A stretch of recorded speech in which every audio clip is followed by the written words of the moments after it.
शोषण में अधिक ऊर्जा मुक्त होती है?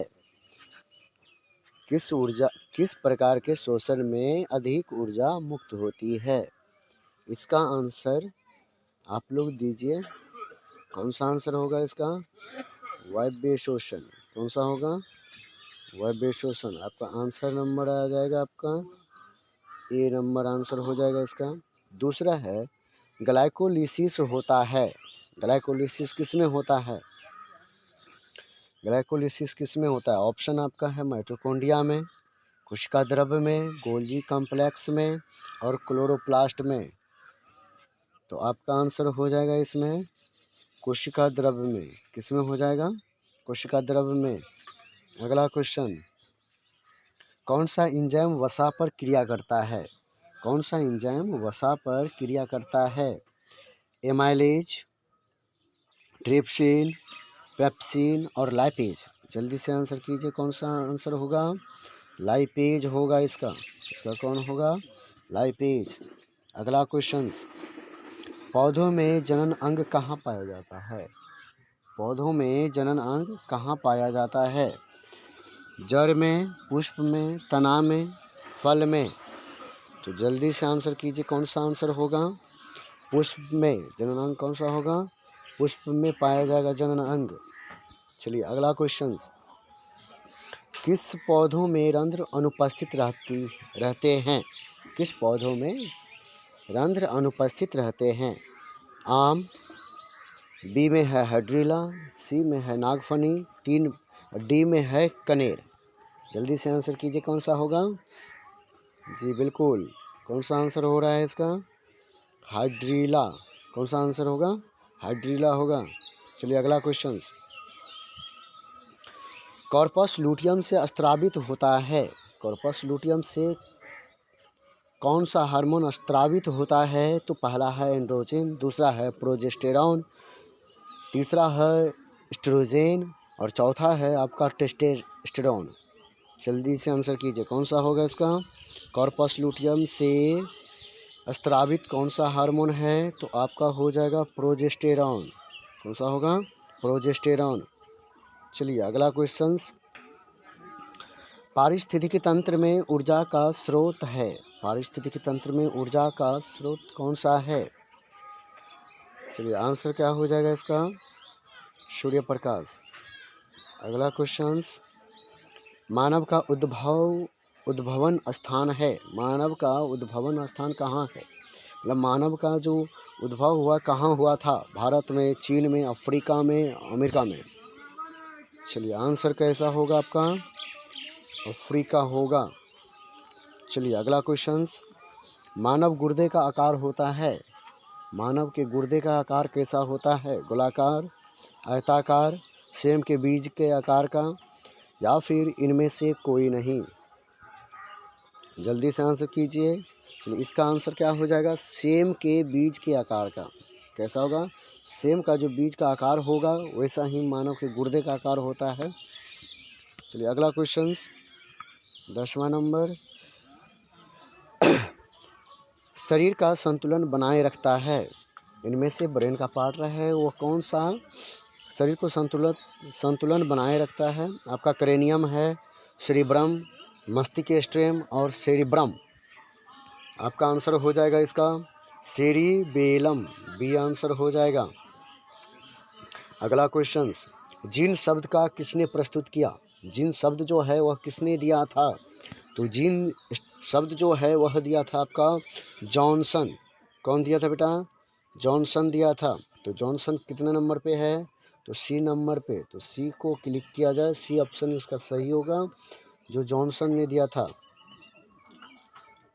चलिए अगला क्वेश्चन, पौधों में भोजन किस रूप में जमा होता है? पौधों में भोजन किस रूप में जमा होता है? ग्लूकोज के रूप में, प्रोटीन के रूप में, स्टार्च के रूप में, या फिर फैटी एसिड के रूप में? तो इसका आंसर हो जाएगा आपका स्टार्च। क्या हो जाएगा? स्टार्च के रूप में जमा होता है। अगला क्वेश्चन, प्रसिद्ध पुस्तक द माइक्रोग्राफिया किसके द्वारा लिखी गई थी? रॉबर्टसन के द्वारा, ब्राउन के द्वारा, डार्विन के द्वारा, रॉबर्ट हुक के द्वारा? इसका आंसर क्या हो जाएगा? रबर टू हुक हो जाएगा। चलिए अगला क्वेश्चन से है, हीमोग्लोबिन की कमी से कौन सा रोग होता है? हीमोग्लोबिन की कमी से कौन सा रोग होता है? तो हीमोग्लोबिन के कमी से एनीमिया रोग होगा। कौन सा होगा? एनीमिया रोग होगा। अगला क्वेश्चन, मानव शरीर में सबसे लंबी कोशिका कौन है? रक्त कोशिका है, मांसपेशी कोशिका है, तंत्रिका कोशिका है, या फिर दिल की कोशिका है? जल्दी से आंसर कीजिए। सबसे लंबी कोशिका, तो लंबी कोशिका आपका हो जाएगा तंत्रिका कोशिका हो जाएगा, जो मानव शरीर का सबसे लंबी कोशिका होती है। चलिए, विद्युत परिपथ में, ये फिजिक्स से क्वेश्चन है, विद्युत परिपथ में विद्युत धारा को मापने के लिए क्या उपयोग होता है? ये भौतिक का क्वेश्चन है, भौतिकी, ठीक है। तो यहाँ पर बोलिए गैल्वेनोमीटर होगा कि वोल्टमीटर होगा या वोल्टामीटर होगा या आमीटर होगा? तो क्या होगा इसका आंसर? आमीटर।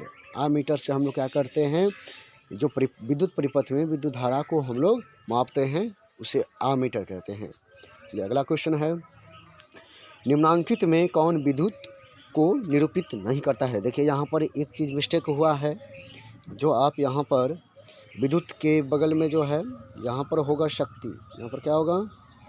शक्ति होगा। विद्युत शक्ति को कौन निरूपित नहीं करता है? तो आपका ऑप्शन हो जाएगा V स्क्वायर IR, तीसरा है I स्क्वायर R, तीसरा है चौथा है कौन?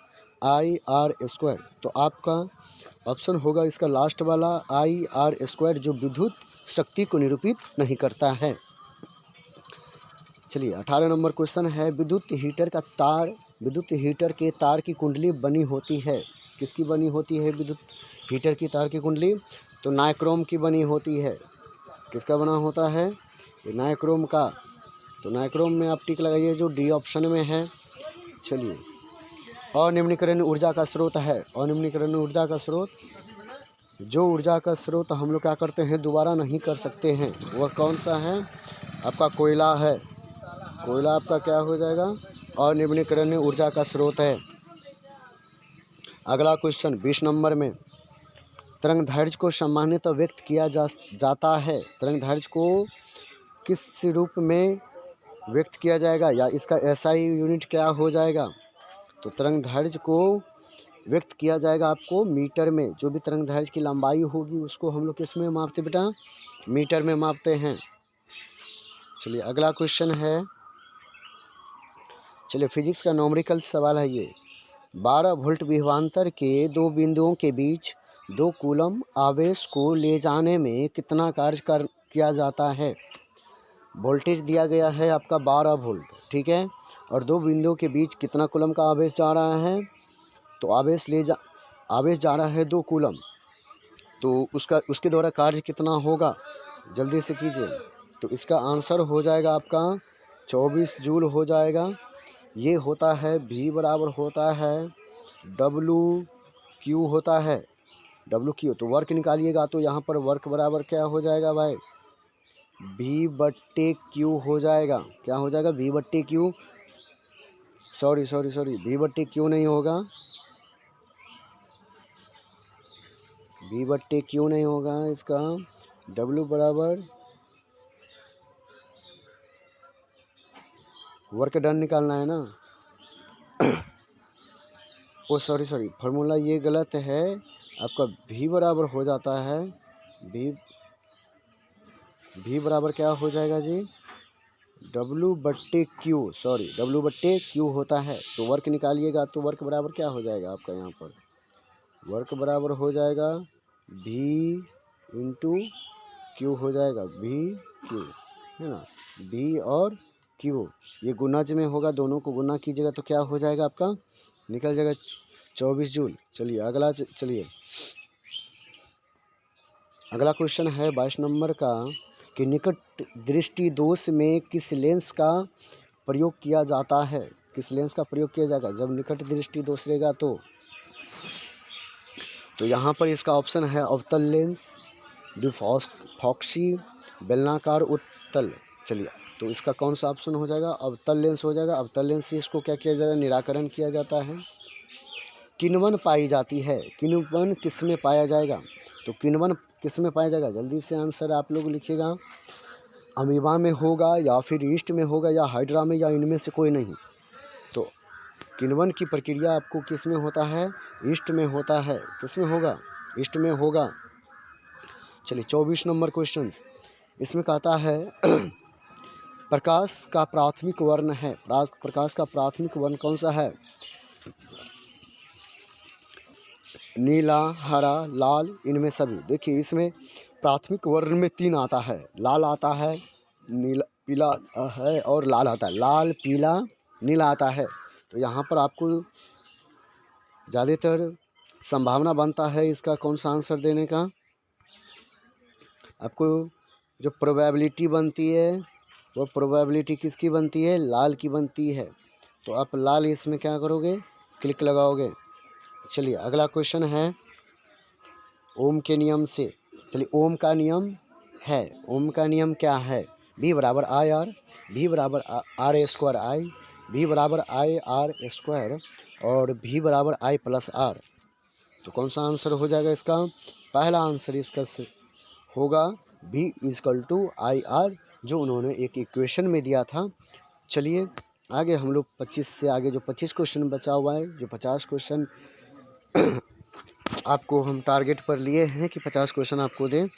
तो ठीक है, यहाँ तक थैंक्स वीडियो वॉच करने के लिए आप लोगों को। आप लोग बने रहिए सौंदर्य एकेडमी के साथ। ठीक है, बाय।